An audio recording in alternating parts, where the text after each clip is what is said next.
Comenzamos con la exposición de la Estrategia en Salud Cardiovascular. Esta va a ser presentada por los coordinadores científicos de la SCAF. Presentamos al doctor Héctor Bueno, cardiólogo del Área de Investigación Cardiovascular de la Unidad Coronaria del Servicio de Cardiología del Hospital Universitario 12 de Octubre y trabaja en el CENIC. Doctor Germán Seara Aguilar, actualmente investigador colaborador en el Instituto de Investigación del Hospital 12 de Octubre de Madrid. Doctora María Rosario Azcutia Gómez, actualmente gerente adjunta de la Asistencia Sanitaria en Gerencia Asistencial de Atención Primaria del Servicio Madrileño de Salud. Mención a doña María Jesús Rodríguez García, enfermera del Centro de Salud Infiesto, del Principado de Asturias, que no nos ha podido acompañar.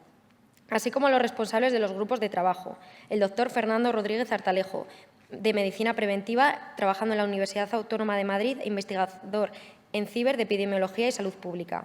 El doctor Rafael Hidalgo Urbano, jefe del Servicio de Cardiología del Hospital Universitario Virgen de la Macarena en Sevilla. El doctor Manuel Anguita Sánchez, coordinador del Área de Cardiología Clínica, Rehabilitación e Insuficiencia Cardíaca del Servicio de Cardiología del Hospital Universitario Reina Sofía. El doctor Alberto San Román Calvar, del jefe de Servicio de Cardiología del Hospital Clínico Universitario de Valladolid, director del Instituto de Ciencias del Corazón. El doctor Ignacio Fernández Lozano, de la Unidad de Arritmias, jefe de sección en el Hospital Puerta del Hierro. La doctora Antonia Sambola Ayala, cardióloga adjunta de la Unidad de Cuidados Agudos Cardiológicos del Hospital Valdebrón de Cataluña. Y con mención al doctor Borja Ibáñez, director de Investigación Clínica del Centro Nacional de Investigaciones Cardiovasculares y además trabajando como cardiólogo en el Hospital Universitario Jiménez Díaz y que hoy no le ha sido posible asistir. Y por último, personal del Ministerio, doña Soledad Justo Gil, médico jefa del Área de Prevención de la Subdirección General de Promoción de la Salud y Prevención. Por favor, que suban a la mesa los ponentes para esta primera parte de la mañana. El doctor Héctor Bueno, que presentará la SCAF. El doctor Fernando Rodríguez Artalejo, que presentará los puntos críticos relacionados con promoción, prevención y capacitación ciudadana. Doña Soledad Justo Gil, que presentará la Estrategia de Promoción de la Salud y Prevención. La doctora María Rosario Azcutia Gómez, que nos hablará del papel de la atención primaria de la salud en la SCAF. El doctor Rafael Hidalgo Urbano, que presentará los puntos críticos relacionados con cardiopatía isquémica. Y, finalmente, el doctor Manuel Anguita Sánchez, que presentará los puntos críticos relacionados con insuficiencia cardíaca. Buenos días y bienvenidas y bienvenidos a todos. Es un placer teneros aquí en este día tan importante. Este día tan importante porque después de tanto trabajo, después de tanto tiempo, después de las alabanzas que hemos oído de este plan que es ambicioso y exigente, todo se va a quedar en un brindis al sol si no lo ponemos en marcha. Es absolutamente esencial que ahora lo aterricemos, lo llevemos a cada una de las comunidades y, en última instancia, acabemos beneficiando a los pacientes y a los ciudadanos con ello. Por tanto, hoy realmente es el primer día, digamos, importante para llevar adelante todo este plan. Quiero decir que mi presentación no es mía, está en nombre de las más de 100 personas que han participado en el desarrollo, evaluación y crítica de esta estrategia.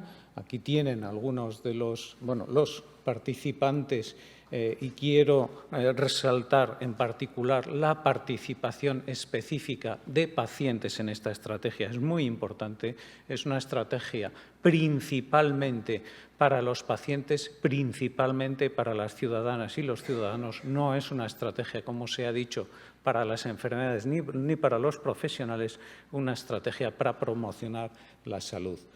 Estos son otros de los participantes y la coordinación a la que no puedo dejar de agradecer el enorme esfuerzo que han realizado de integrar y coordinar todo el talento, el trabajo y el esfuerzo de ese gran equipo de dentro, digamos, interno, y todo el trabajo de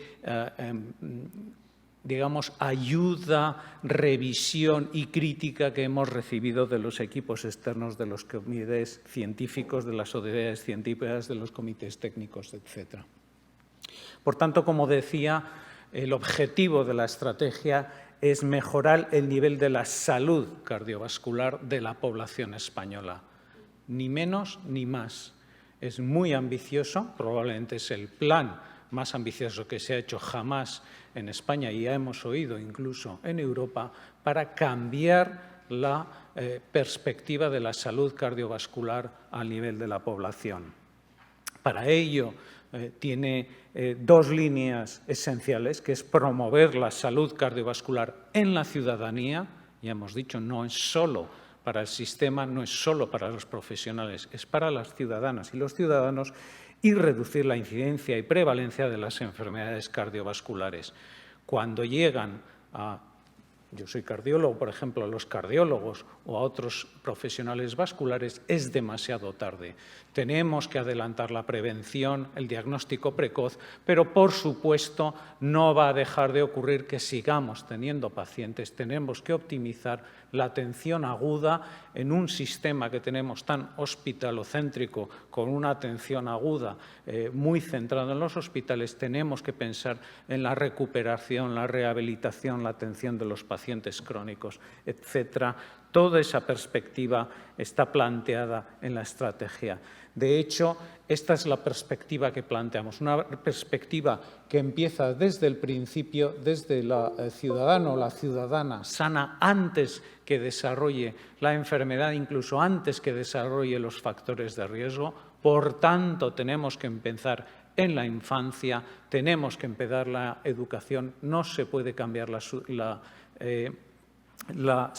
sociedad sin cambiar la educación. Tenemos que cambiar, como hemos dicho, el entorno, tenemos que cambiar políticas, tenemos que hablar de estilos de vida, de dieta, de actividad física, de entornos saludables, de entornos donde no haya la contaminación que causa tanta enfermedad cardiovascular y otros. Tenemos que ir a las personas que van desarrollando las enfermedades de manera asintomática, en la que no son conscientes que la tienen, pero la tienen, y ahí ya es clave entrar en atención primaria, la detección precoz, la prevención de los factores de riesgos y luego, por supuesto, la atención integral y multidisciplinaria a los pacientes con patología cardiovascular aguda y crónica, y el seguimiento hasta el final, incluido toda la fase crónica. Recordad que en general en patología vascular curamos poquísimos pacientes, lo que somos generadores de pacientes crónicos, en un entorno que no está especialmente diseñado para la atención óptima de los pacientes crónicos.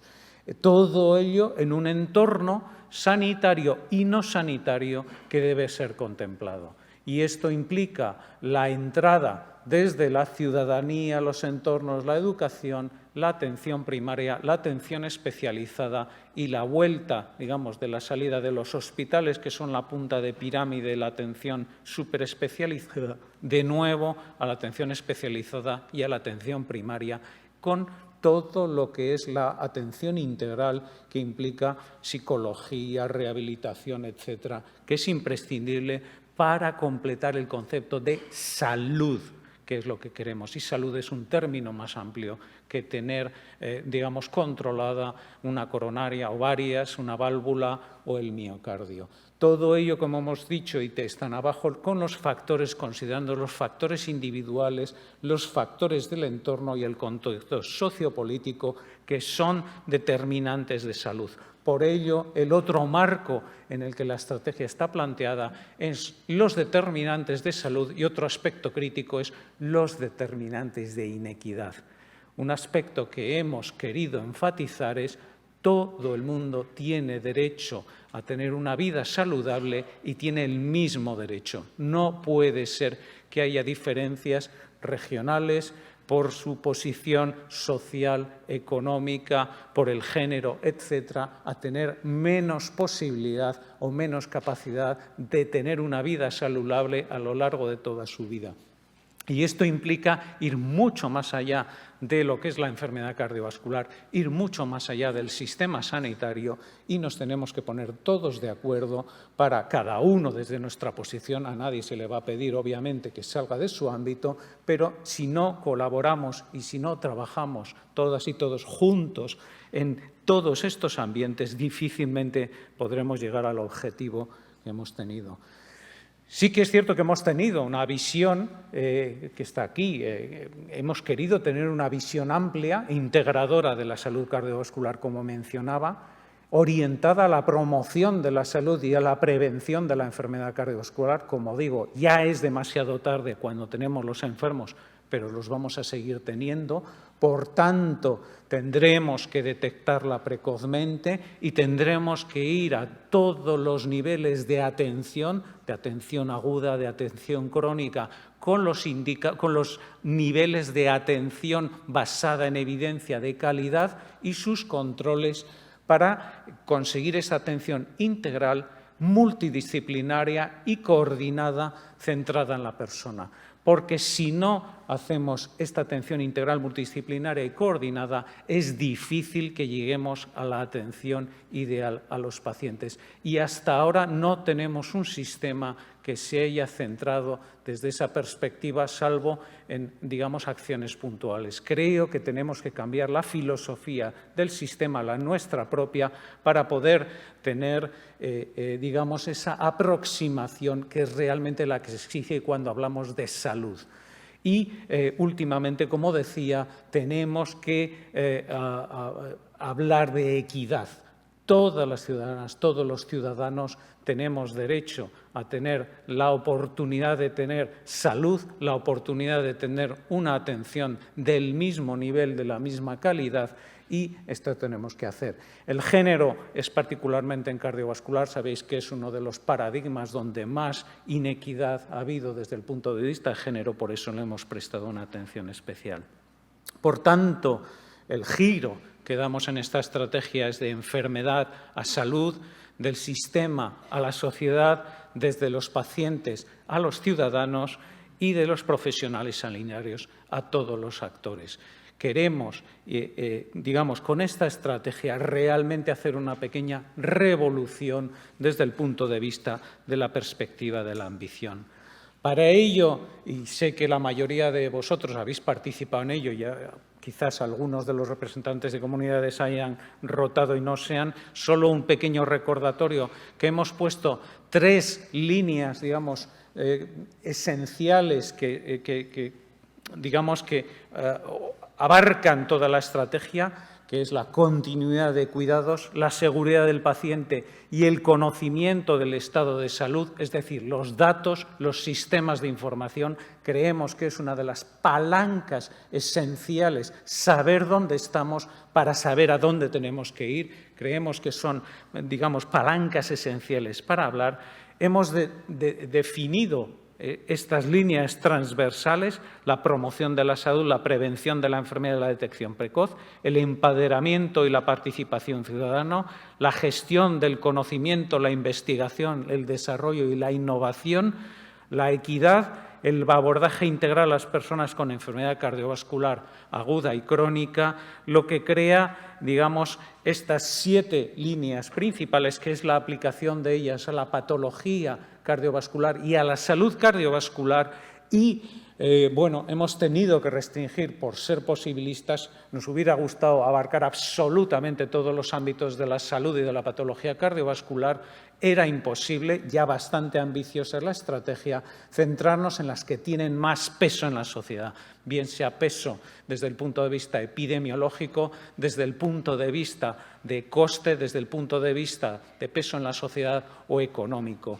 Es decir, la cardiopatía isquémica, la primera causa de mortalidad, la insuficiencia cardíaca, las arritmias y la muerte súbita, y las valvulopatías, que han crecido exponencialmente muchísimo en los últimos años, sobre todo las degenerativas.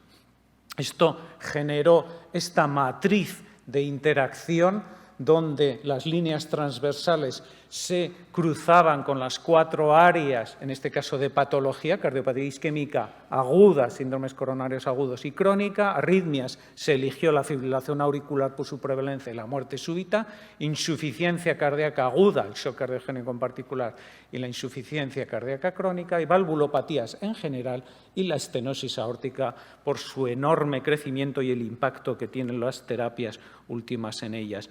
Y se creó por estos equipos, de hecho vosotros habéis participado, este mapa de calor de prioridades. Lo que hicimos fue decidir cuáles eran las necesidades de estos ámbitos que ya habíamos definido como los prioritarios necesarios para mejorar la salud cardiovascular, de tal manera que se identificaron los puntos críticos que había que hacer.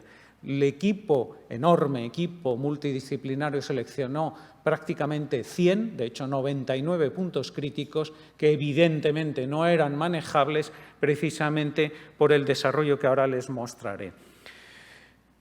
Una preocupación casi obsesiva que hemos tenido es que esto no sea un brindis al sol, es decir, que las necesidades y expectativas que la estrategia plantee se lleven a cabo y consigan los efectos deseados. Para eso hemos desarrollado una estrategia que está, creada a través de una serie de ejes vertebradores, de una serie de puntos críticos que ya hemos dicho que elegimos a través de ese mapa de calor y una serie de objetivos que se tienen que traducir en acciones específicas que deben medirse a través de resultados y para ello necesitamos indicadores. Si no, en efecto, convertiríamos esta estrategia en un brindis al sol y es lo último que queríamos. Un ejercicio de narcisismo en el que nos sintiéramos muy satisfechos de lo bien que hablamos y que no aterrizara en nada, cosa que es un riesgo siempre de todo este tipo de acciones. Para ello, como digo, hemos diseñado una estrategia que tiene los ámbitos de actuación que hemos definido y a partir de ello hay una serie de puntos críticos, de cada punto crítico emergen objetivos estratégicos más generales o específicos, una serie amplia de acciones en concreto y una serie de indicadores que permiten medir si estas acciones se están llevando a los resultados que se entienden. De hecho, hemos dicho, hay 6 ámbitos de actuación, 27 puntos críticos finalmente de esos 99 iniciales, 99 objetivos estratégicos, 32 generales y 67 específicos, 134 acciones y 61 indicadores que nos permitirán medir a lo largo de este tiempo y a lo largo de las consecuencias de las discusiones que tengamos hoy, cómo vamos avanzando en este proyecto. Como digo, no se puede avanzar en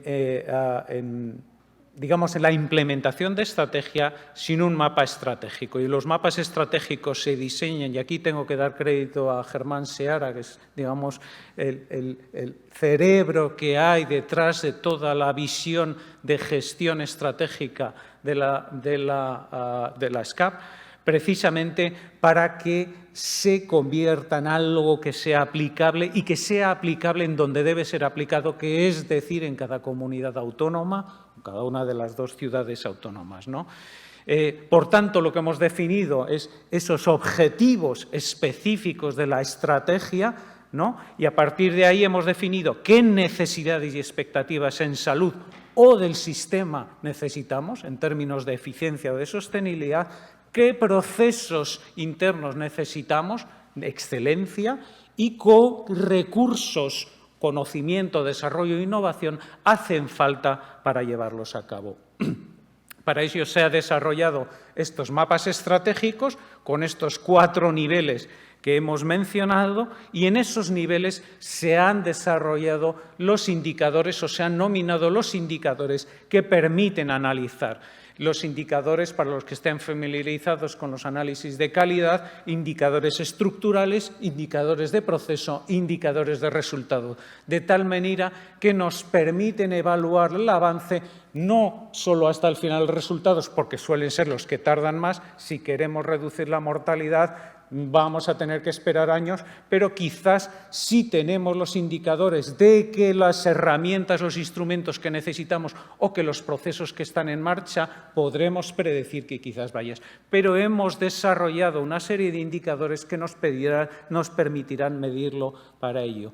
Porque, de hecho, la implementación de esta estrategia se hace en el orden inverso a como se diseña el mapa. Se empieza desarrollando los recursos, el conocimiento, etcétera, se van cambiando los procesos, van cambiando los resultados hasta llegar a los resultados finales. Por eso es importante tener los 4 niveles de actuación y la visión de cómo se desarrollan y cómo se analizan para poder saber que tenemos en cada momento su acción. Esto genera estos mapas amplios, no voy a entrar en el detalle, y entiendo que sobrecargan y desbordan al verlo, pero están pensados específicamente, precisamente para considerar todos los puntos que integran desde los objetivos estratégicos, las acciones, etcétera. Y, de hecho, este es el mapa general, pero existe uno para cada uno de los objetivos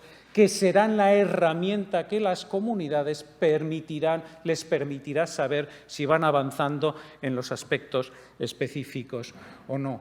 Por tanto, como decía, hoy es un día muy importante, es un día en que ustedes y nosotros nos tenemos que sentar a pensar cómo vamos a llevar a cabo este reto, cómo vamos a empezar. Evidentemente, la ambición y la propuesta es enorme, tenemos que elegir algunos puntos iniciales, tenemos que ponernos a pensar qué es lo que vamos a elegir y cómo lo vamos a hacer. Y por eso su participación hoy va a ser esencial y realmente los protagonistas ya no somos nosotros, son ustedes o todo el equipo que vamos a hacer para llevar esto a cabo.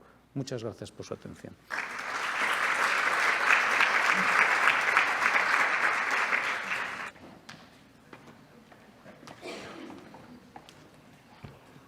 Muchísimas gracias, Fernando, por presentar los puntos relacionados con promoción, prevención y capacitación ciudadana. Ahora doy paso a la doctora Charo Azcutia Gómez, que nos va a hablar del papel de la atención primaria en las CAF.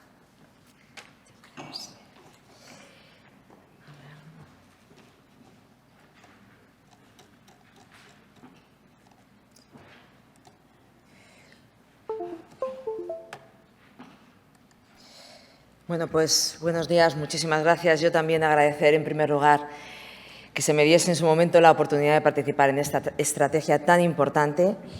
Quiero recordar también a la compañera María Jesús, aunque se la ha nombrado al principio, se ha hecho la mención, es una enfermera de atención primaria de Asturias y quería recordarla, no ha podido venir. Y bueno, yo empiezo con esta definición, me parece muy interesante, con algunas palabras en rojo, porque nos han inspirado también, forman parte también del ADN de esta estrategia, ¿no? Como un enfoque, la atención primaria de salud, como un enfoque de salud que incluye, por supuesto, a toda la sociedad, ¿no?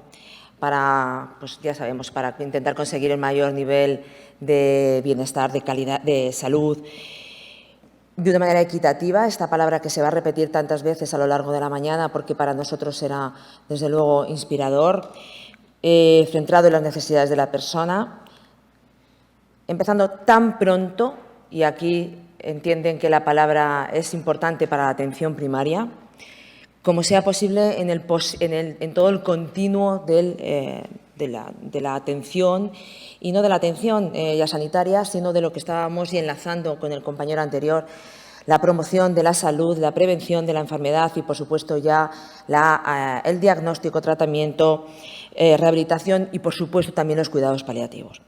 Y tan próximo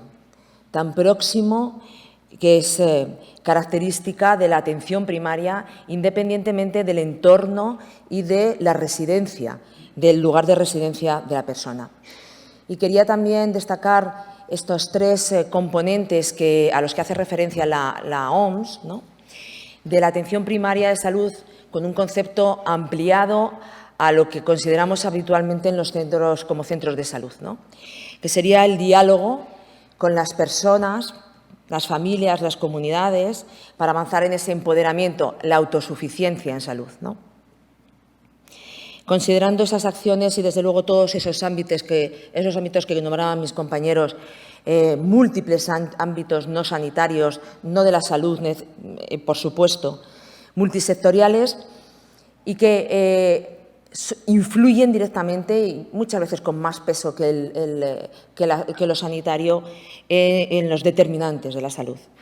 Y, finalmente, el matiz de servicios de salud coordinados, ¿vale?, y completos. Esta diapositiva ya ha sido presentada, simplemente la pongo para que vean que ahora voy a intentar focalizar el papel de la atención primaria, en algunos casos en los puntos críticos, en algunos casos en algún objetivo más estratégico y, finalmente, en algunas acciones. Si vamos a los ejes centrales, el de continuidad asistencial, seguridad y, finalmente, el de información, hago una referencia, por ejemplo, a una acción fundamental que, además, lo van a ver reflejada también en objetivos, y es que en todos los ejes hemos intentado poner el foco en el diseño y en la implementación, por supuesto, y en la evaluación más importante de procesos asistenciales integrados para las patologías que hemos priorizado en esta estrategia. Nos parecía clave. Y ahí la atención primaria, evidentemente, entrada y salida. Si vamos al eje transversal de seguridad del paciente, busco la parte más específica, uno de los puntos más específicos de atención primaria, que es la búsqueda, ¿no?, de las prácticas seguras en relación con el uso de medicamentos y, fundamentalmente, en las transiciones. Y en relación con la información, uno de los objetivos priorizados, porque de los 61, como le explicaba antes el doctor Bueno, de los 61 indicadores de evaluación, se han seleccionado 16 prioritarios que van a ser un poco lo que nos guíe el origen y el principio para evaluar y para hacer un seguimiento de la estrategia. Uno de ellos, complejo de medir inicialmente, pero que no al contrario, tenemos que poner el foco en ello, es cómo medir las 7 métricas de la salud cardiovascular, en las que atención primaria tiene un papel fundamental para el diagnóstico, para captarlo y para el registro. Respecto a el eje transversal de promoción, prevención y capacitación ciudadana, como a continuación ya el doctor Artalejo, y a continuación se va a explicar, se va a poner el foco en la estrategia de salud del Ministerio, no quiero nada más que resaltar el papel fundamental de la atención primaria, de fortalecer el consejo sobre los estilos de vida y, desde luego, potenciar las actividades comunitarias, que sabemos que es una línea de mejora importante en atención primaria. Aquí solamente voy a destacar estos puntos. El de equidad y género: es clave que en atención primaria los profesionales tengan formación, tengan además el objetivo de trasladar ese conocimiento a la población sobre las diferencias en vivir las enfermedades por parte de las mujeres, en el diagnóstico y en el manejo de las enfermedades. Lo mismo en relación con el punto de gestión del conocimiento. Tiene que estar atención primaria, desde luego, en todos los proyectos de investigación implicada. Si pongo el foco en las 4 entidades clínicas seleccionadas en la estrategia y buscando precisamente el papel preponderante de atención primaria, tengo que centrarme en el primer punto crítico del eje de cardiopatía isquémica. El primer punto crítico hace referencia al desarrollo de programas de rehabilitación cardíaca y prevención secundaria según el riesgo, tanto en primaria como en hospitalaria. Y aquí, fundamental, la fase 3, por supuesto, obligada, pero en la fase 2 entendemos que atención primaria debe estar implicada en aquellos pacientes de moderado y bajo riesgo. En la fase 3, como he dicho, y aquí, y yo creo que esto es una de las características de la estrategia, hemos intentado bajar al terreno lo máximo posible. Se hacen unas propuestas a todas las comunidades para nombrar centros de salud referentes por área, protocolos y programas interdisciplinares. El uso de la tecnología es básico y, dentro del uso de la tecnología, muy importante establecer canales ágiles, bidireccionales de comunicación entre los niveles. Si pasamos a insuficiencia cardíaca, fundamentalmente los puntos críticos en los que entendemos que atención primaria tiene un papel relevante es los 2 primeros: la mejora y la detección y el diagnóstico precoz de la insuficiencia cardíaca. Para ello, la formación continuada, y hemos seleccionado los péptidos natriuréticos porque nos parece importante que estén implementados. Y es una sugerencia para todas las comunidades, sabemos que se está poniendo en marcha en varias de ellas. Y otras que ya lo tenían, por supuesto. Y el segundo punto crítico en el que atención primaria tiene trascendencia, en todos, evidentemente, ¿no?, pero mayor peso, sería el segundo, que es organizar la asistencia a la insuficiencia cardíaca con unidades o programas coordinados multisectoriales. Y aquí estos equipos multidisciplinares son básicos.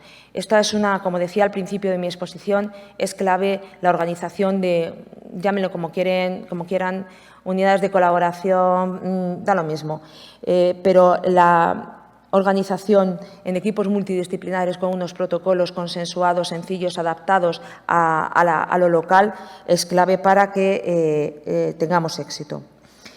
Y, desde luego, también entendíamos importante la formación, no solamente a través de atención primaria, pero también la atención primaria tiene que formar a los pacientes y a los cuidadores en el manejo de su enfermedad, insuficiencia cardíaca. Las valvulopatías, como comentaba, en el aumento de la incidencia, hace fundamental que atención primaria aumente su formación en ese campo, aunque ya se hace, pero clave que quede registrada la auscultación cardíaca en personas mayores, en historia clínica. La ecocardioscopia, que en algunas comunidades ya se está implementando, y los protocolos homogéneos de derivación, una vez más. Y termino finalmente con la cuarta entidad clínica, arritmias, muerte súbita. De estas, decir que la formación poblacional respecto al segundo punto crítico, que nos parece que es donde tenemos atención primaria que poner más el foco, el diagnóstico precoz de la fibrilación auricular. Hay un aspecto más de formación poblacional y en currículum escolar, también atención primaria ahí puede participar. Y aquí, muy importante, la inclusión de la tecnología, la telemonitorización y, una vez más, la formación y el registro en atención primaria. Por mi parte, nada más. Muchas gracias.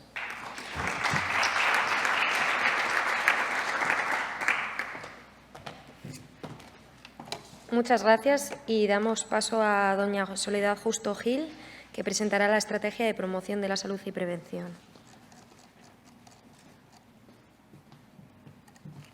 Gracias. Buenos días. Bueno, como ha comentado Carla, yo vengo en representación de la Subdirección General de Promoción de la Salud y Prevención, que es donde se coordina la Estrategia de Promoción de la Salud y Prevención en el Sistema Nacional de Salud, que es la estrategia desde la que se van a desarrollar muchas de estas acciones de promoción de la salud y prevención que hemos estado comentando, ¿no? Es muy importante también la relación entre las estrategias del Sistema Nacional de Salud. No son compartimentos estancos, sino que unas se alimentan de las otras. La Estrategia de Promoción de la Salud y Prevención se aprobó en 2013 por el Consejo Interterritorial del Sistema Nacional de Salud en el marco de la Estrategia de Abordaje para la Cronicidad, ¿no? Y su objetivo es fomentar la salud y el bienestar de la población, promoviendo entornos y estilos de vida saludables, ¿no? De lo que hemos estado hablando, pues tanto todos mis compañeros previos, ¿no?, que han estado hablando. Y es una oportunidad para coordinar los esfuerzos en estos ámbitos de todos los actores, niveles y sectores. Se trabaja en 6 factores, que como veis, pues al menos 5 de ellos son los principales factores de riesgo de la enfermedad cardiovascular, como es la falta de actividad física, la alimentación no saludable, consumo de tabaco, alcohol o la falta de bienestar emocional. Aunque trabaja con un curso de vida desde antes del nacimiento, se priorizaron 2 poblaciones, la menor de 15 años y la mayor de 50 años, y trabaja en 3 entornos. Respecto a estos entornos, trabajamos con el entorno sanitario, educativo y local. Dentro del entorno sanitario, principalmente, aunque no solo, con atención primaria como eje vertebrador de las acciones de promoción de la salud y prevención. Uno de los documentos principales es el Consejo Integral en Estilo de Vida en Población Adulta, que integra la prevención, la detección y consejo de los factores que hemos estado hablando. Y bueno, nos quedan por desarrollar el Consejo Integral en Embarazo y en Infancia, que bueno, por las circunstancias que hemos vivido todos, ¿no?, del COVID, pues se quedó paralizado y tendríamos que que abordarlo porque es una de las intervenciones que nos quedan por desarrollar. En el ámbito educativo se trabaja la promoción de actividad física y con un enfoque de escuelas promotoras de salud, y en el ámbito local se fomenta la red española de ciudades saludables a través de un convenio de colaboración y apoyo, ¿no?, a la realización de acciones de promoción de la salud y prevención. Y luego hay un plan de capacitación de profesionales que especialmente es para profesionales de atención primaria, pero también participan profesionales del ámbito local en los que se implementan estas acciones, del que tenemos 9 cursos y en el que hay más de 38.000 personas que se han formado desde 2015. No sé si se van a pasar las diapositivas, pero hemos intentado poner enlaces para que podáis tener acceso a toda esta información, ya que va a ser muy breve. Otro aspecto súper importante en la estrategia es el abordaje de la equidad, como han comentado también previamente. Para ello hay diversas herramientas y una de ellas que está incluida en la estrategia en salud cardiovascular es una lista de chequeo para evaluar la equidad en estrategias, programas y actividades, que también tenéis en el enlace si queréis consultar. En cuanto a los principales factores de riesgo de enfermedad cardiovascular o para promover la salud cardiovascular, que es mejor enfoque, ¿no?, como habían comentado, tenemos la promoción de la alimentación saludable, en la que se trabaja dentro de la estrategia con el entorno local y educativo y en un trabajo conjunto con la ESAN. También tenemos la promoción de actividad física y reducción de sedentarismo. Recientemente se han actualizado las recomendaciones de actividad física en línea con las de la Organización Mundial de la Salud, que podéis encontrar también en los enlaces que os hemos puesto. Actividades de promoción de actividad física en entorno educativo y local. Promoción del uso de escaleras, que podéis ver en las escaleras aquí del Ministerio y que muchas instituciones pues nos solicitan para incluirlo. Y promoción de movilidad activa, ¿no?, como concepto de incluir la actividad física en el día a día. Los otros 2 factores que aborda son la prevención del consumo de tabaco, que se trabaja desde la prevención del inicio, la ayuda a la cesación y la promoción de espacios sin humo. Tal como han dicho, el tabaquismo es uno de los principales factores de riesgo de salud cardiovascular y es un factor de riesgo independiente por sí mismo y unido al resto de factores que estamos hablando.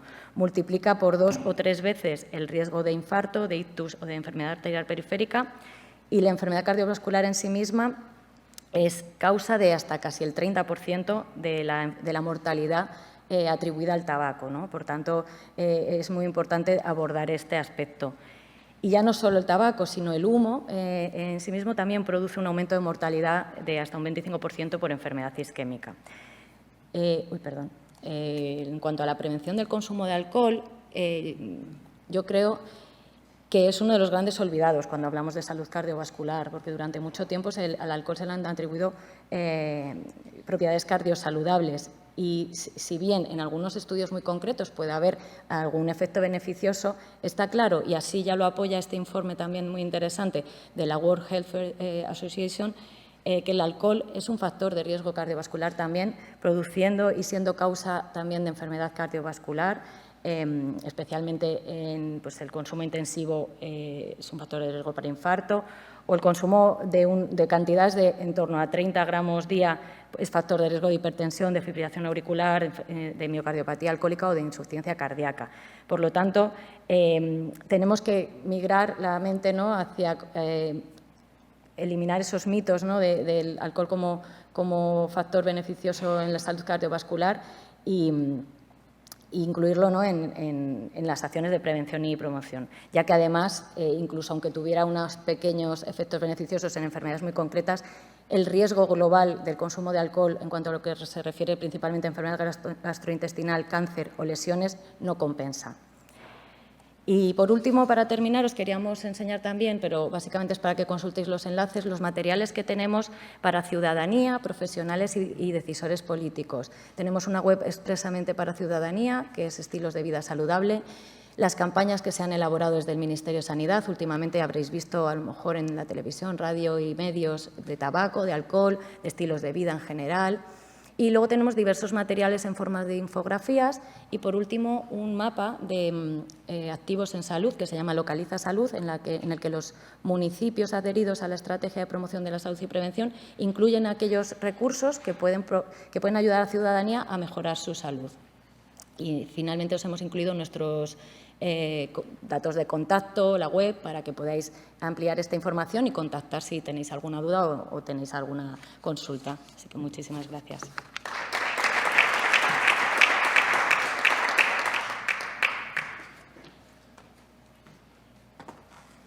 Muchas gracias y ahora damos paso al doctor Rafael Hidalgo Urbano, que presentará los puntos críticos relacionados con cardiopatía isquémica.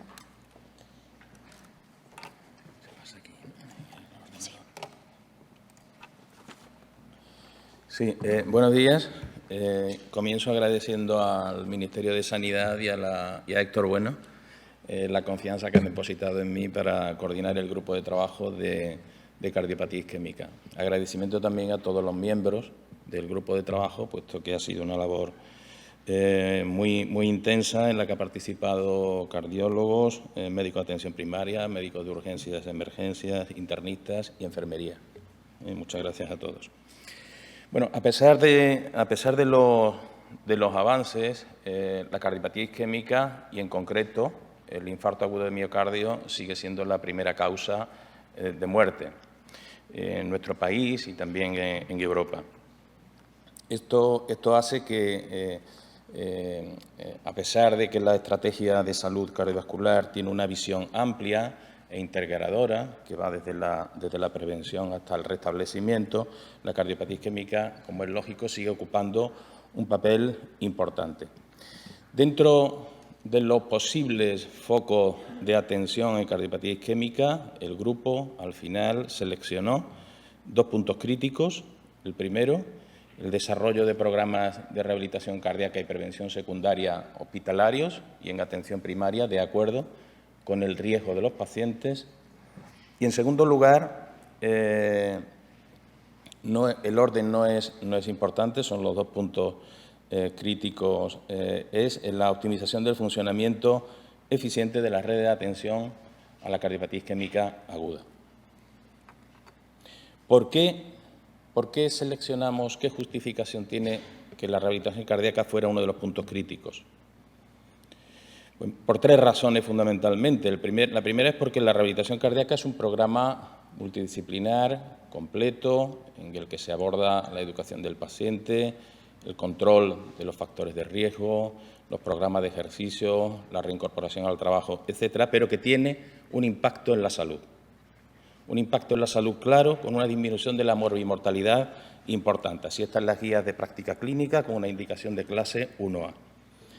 En segundo lugar, porque a pesar de los avances de su implantación, todavía estamos muy lejos de lo que es una oferta adecuada, de forma que actualmente las previsiones o las estimaciones más optimistas ven que aproximadamente no más del 15% de los pacientes candidatos completan los programas de rehabilitación cardíaca.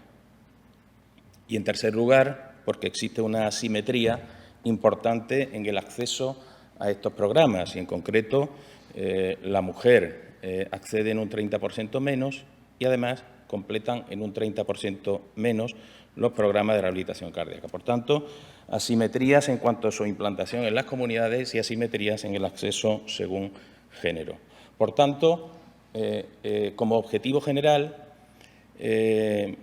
creemos que es muy importante mejorar el acceso a los programas de rehabilitación cardíaca y prevención secundaria para hombres y para mujeres y hacerlos extensivos no solo al postinfarto agudo de miocardio, sino también a los pacientes que son isquémicos y que han tenido un intervencionismo coronario percutáneo o que han tenido una cirugía de revascularización coronaria, y también intentando y poniendo el foco en los pacientes isquémicos crónicos no revascularizables. Realmente, probablemente, considerando todo este pool de pacientes, las cifras del 15% realmente son optimistas. Y dentro del objetivo general, pues estableciendo una red que tiene que definir las comunidades, adaptada al propio hospital, a los hospitales de referencia y con la participación de la atención primaria y, muy importante, con las organizaciones de los pacientes. Como objetivos específicos, 3. El primero es garantizar, facilitar la prestación de programas, lo que son programas de prevención secundaria y rehabilitación cardíaca en fase 2 a pacientes con cardiopatía isquémica de riesgo moderado o alto y lo antes posible, evitando retrasos innecesarios, porque realmente, además de la implantación, muchos pacientes se incorporan a los programas tarde en el tiempo, ¿no? por la desadecuación probablemente de la oferta. Por tanto, extender estos programas a los pacientes con infarto, revascularización percutánea, cirugía cardíaca, lo antes posible. Segundo objetivo es potenciar la continuidad asistencial, lo comentaba Charo, ¿no? En la fase 2, en pacientes con riesgo moderado bajo,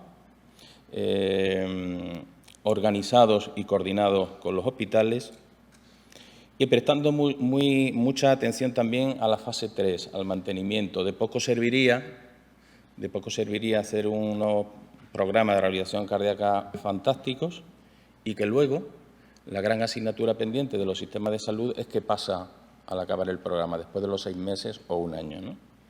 Esto realmente es muy importante. Y, en tercer lugar, establecer medidas específicas para facilitar el acceso y la realización, o sea, el que las mujeres completen los programas. Esto en cuanto a la rehabilitación cardíaca. El segundo punto crítico es optimizar las redes asistenciales de atención al infarto. ¿Por qué? ¿Por qué este punto crítico?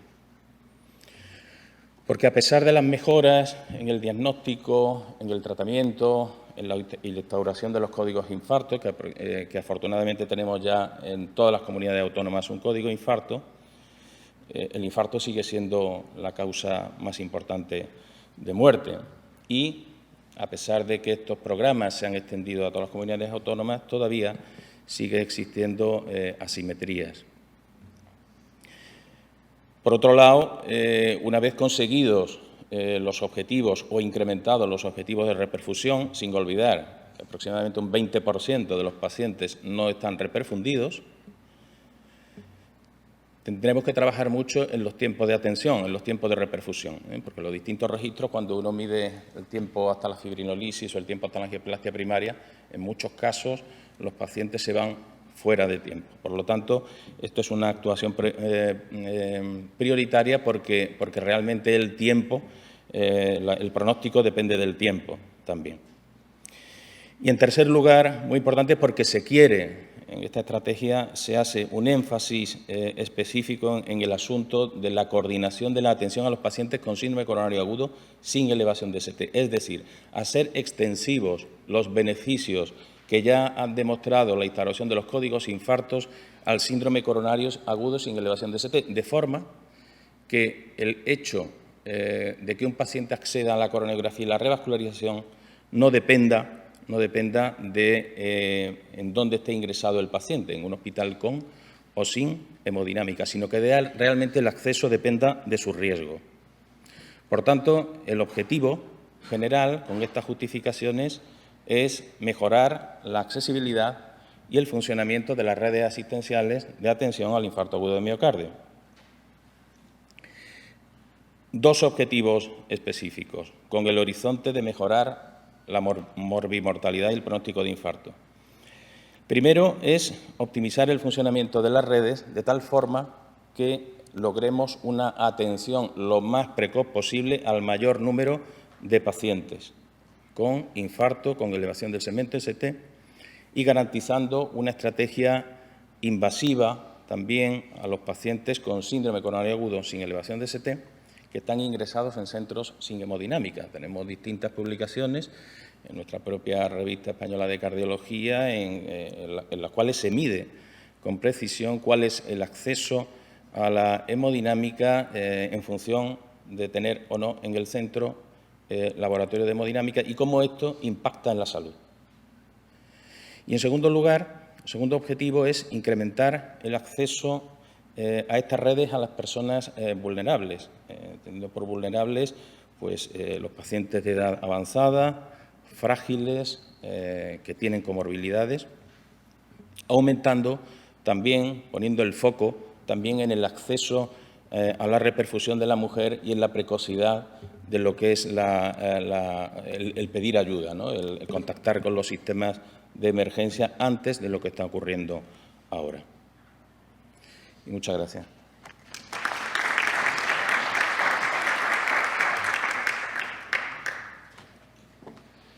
Muchas gracias. Y finalmente damos paso al doctor Manuel Anguita Sánchez, que presentará los puntos críticos relacionados con insuficiencia cardíaca. Bueno, pues buenos días también. Igual que mis compañeros, pues yo quería agradecer, por supuesto, al Ministerio de Sanidad, al doctor Bueno y a todo el grupo de coordinadores científicos de esta estrategia de salud cardiovascular, pues la invitación que me han hecho para participar en ella y en este caso como coordinador del grupo de trabajo de insuficiencia cardíaca. También quería agradecer igualmente a todos los integrantes de este grupo, muchos de los cuales pues veo que estáis aquí, por el gran trabajo que se ha realizado a lo largo de estos años y que yo creo que ha culminado con una participación en esta estrategia pues realmente muy interesante para un apartado como es el de la insuficiencia cardíaca, que yo creo que creemos todos que tiene un gran interés.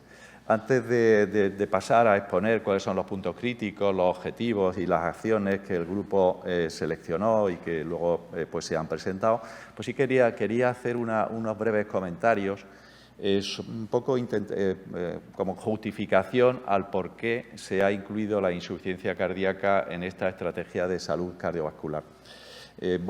Aquí veo que hay muchísimos expertos en insuficiencia cardíaca y podríais decir, oye, realmente esto no tiene justificación, es decir, la insuficiencia cardíaca es un problemón dentro de lo que es la patología cardiovascular, dentro de la salud cardiovascular y no necesita justificación, es decir, es un hecho objetivo. Eso que puede parecer así, que puede parecer de esta forma, para los que trabajamos en este campo, luego cuando sale fuera no es tan así. Igual que esta mañana se ha puesto de manifiesto por el doctor Pérez Villacastín y por el profesor Weidinger, un poco esa infrarrepresentatividad o esa falta de conocimiento, falta de difusión de la cardiología y de las enfermedades cardiovasculares en lo que es el contexto de la sociedad y fuera del ámbito profesional de los expertos en insuficiencia cardíaca, en la sociedad civil e incluso en los ámbitos en donde se toman las decisiones sobre política y sobre gestión sanitaria, nuestros representantes políticos, en el Ministerio y en las comunidades autónomas, no está tan claro que estos datos que expresamos aquí en esta diapositiva pues realmente sean conocidos. Es algo curioso.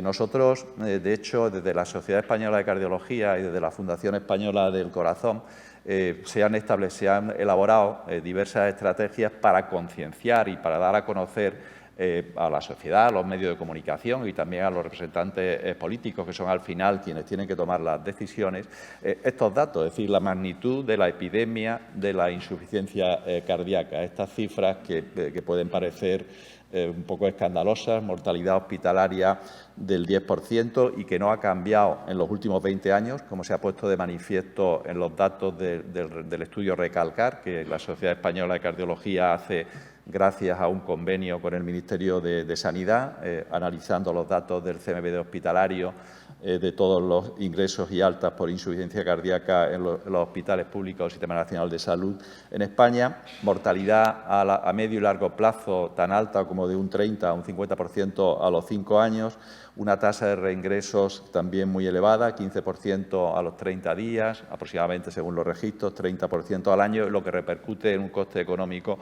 muy importante para el sistema. Es decir, estos datos, para los que de todos deberíamos conocerlos, pues sin embargo, no son tan conocidos. Cuando nosotros, como digo, desde la Sociedad Española de Cardiología y de la Fundación Española del Corazón hemos presentado, y algunos de vosotros, como el doctor Núñez aquí presente, pues han participado en la presentación a las comisiones de sanidad de los parlamentos autónomos de distintas comunidades autónomas, estos datos no son conocidos. Es decir, realmente los parlamentarios de las comisiones de sanidad se sorprendían de estos datos, que es una cosa que realmente a mí me deja un poco preocupado, por así decirlo, de una forma un poco discreta. Pero esto es así, es decir, esto es así y por eso yo creo que ha sido muy importante la inclusión de la insuficiencia cardíaca en esta estrategia de salud cardiovascular, que además es la primera vez que se introduce, porque en las dos estrategias previas que se desarrollaron en los 20 últimos años, la insuficiencia cardíaca no estaba contemplada dentro de esto. Y si todo es importante,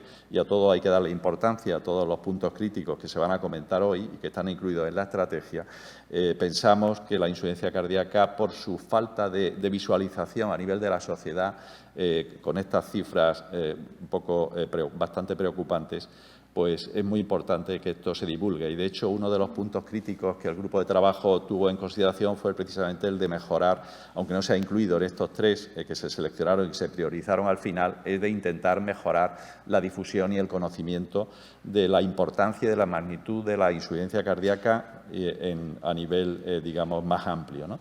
Los puntos críticos al final se seleccionaron fueron estos 3. Por una parte, mejorar la detección y el diagnóstico precoz de la insuficiencia cardíaca. En segundo lugar, como ya se ha comentado previamente, organizar la asistencia a la insuficiencia cardíaca a través de programas, unidades multidisciplinares, coordinadas, con participación de todos los profesionales implicados en este problema y a todos los niveles asistenciales. Y, por último, organizar la asistencia al shock cardiogénico a través de la creación de redes asistenciales para su atención específica. Es decir, como veis, pues se han seleccionado un punto crítico, uno mucho más amplio, en donde efectivamente trabaja mucho la atención primaria, un segundo para la insuficiencia cardíaca en general, en su organización y asistencia, y un último para un segmento mucho más específico, más limitado de pacientes, pero por su especial gravedad y mortalidad, pues pensamos que es importante llevarlo a la práctica. En el punto crítico número 1, el objetivo general, el de mejorar la detección y el diagnóstico precoz, es impulsar el diagnóstico precoz de la insuficiencia cardíaca en los distintos ámbitos asistenciales, tanto a nivel hospitalario como a nivel de atención primaria, con el fin de mejorar el pronóstico y la calidad de vida de estos pacientes. Cuanto antes se diagnostiquen y se detecten, evidentemente antes se podrá instaurar el tratamiento y podremos mejorar el pronóstico. Y el objetivo específico de este punto crítico número 1 es desarrollar protocolos o sistemas que permitan realizar el diagnóstico de insuficiencia cardíaca de forma precoz y, otra muy importante, para garantizar la equidad con independencia del entorno donde se sospeche. El punto crítico número 2, el objetivo, el de mejorar la organización de la asistencia a los pacientes con insuficiencia cardíaca en forma de programa multidisciplinar de insuficiencia cardíaca. El objetivo general es fomentar la implantación de modelos organizativos multidisciplinares, coordinados e interniveles asistenciales que favorezcan una atención integral a todos los pacientes diagnosticados de insuficiencia cardíaca, así como a sus familiares y cuidadores. Esto es algo que las guías de práctica clínica de las distintas sociedades científicas, incluyendo la Sociedad Europea de Cardiología, pues le dan una recomendación del máximo nivel 1A. No es discutible, ya está muy extendido en toda España, gracias fundamentalmente al papel de la Sociedad Española de Cardiología en su programa ESSEC Excelente y también de la Sociedad Española de Medicina Interna con su programa de UMIPIC, pero todavía faltan áreas en donde esto se haya implementado. Y como objetivos específicos, pues bueno, desarrollar estos programas multidisciplinares estructurados entre los distintos ámbitos asistenciales y que incluyen pues todos esos procesos para mejorar la atención al paciente. Y, por último, pues implantar programas, unidades multidisciplinares de atención dependiendo del ámbito de y de la infraestructura de cada nivel asistencial, en forma de unidades de tipo comunitario, especializadas o avanzadas, como se definieron en el programa SEC Excelente de la Sociedad Española de Cardiología, adaptados a las características del entorno sanitario y de la población objeto. Y en relación con el punto crítico número 3, la atención al shock cardiogénico, en esto no me voy a extender porque será uno de los aspectos que tratemos esta tarde en los puntos prioritarios. El objetivo son pacientes que, como digo, tienen una muy alta mortalidad y el objetivo general es organizar un sistema de detección al shock cardiogénico en red que facilite la administración de los tratamientos avanzados que han demostrado mejorar la supervivencia de los pacientes que puedan beneficiarse de ellos. Y entre los objetivos específicos, pues determinar, en primer lugar, cuáles son los pacientes que sí que pueden incluirse en este código SHOC, cuáles son aquellos que se pueden beneficiar de estos tratamientos y para ello desarrollar desarrollar un protocolo de activación, derivación y transporte, lo que se llamaría el código SHOC, a semejanza de lo que ha sido el código infarto, que tantos beneficios ha tenido para los pacientes, y que incluya cuáles son los criterios de derivación, cuáles son los criterios de los medios de transporte adecuados y cuáles son las características que deben cumplir los centros receptores y los tiempos para ello.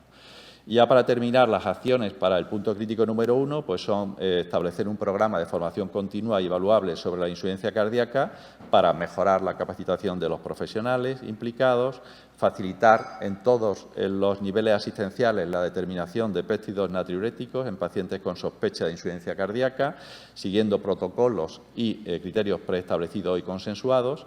Y, en tercer lugar, establecer criterios también consensuados y homogéneos entre atención primaria y cardiología para la derivación programada de aquellos pacientes que tengan sospecha de insuficiencia cardíaca o bien tras la positividad de estos péptidos para completar el estudio cardiológico, incluyendo el ecocardiograma. Como vemos, se trata de dar las herramientas adecuadas para esta detección precoz de la insuficiencia cardíaca, pero siempre dentro del marco de una organización con unos criterios consensuados que hagan más eficiente la utilización de estos recursos que se pretende dar.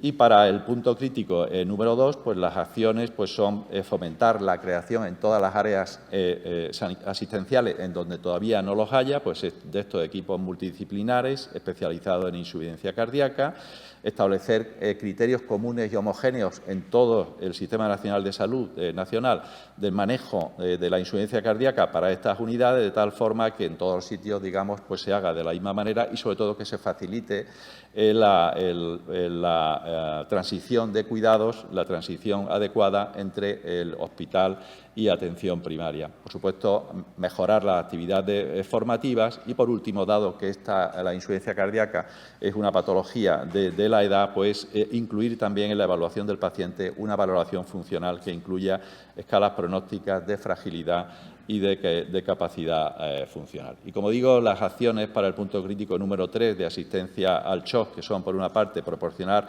estas herramientas, estos mecanismos para la atención, transporte y derivación de estos pacientes, y también garantizar que todo esto se haga con una calidad contrastada, es decir, establecer unos estándares de calidad para los criterios de selección de los pacientes, para los medios de transporte y para la selección de cuáles serían los centros de referencia, pues podemos hablarlo esta tarde a la hora en ese apartado de acciones prioritarias.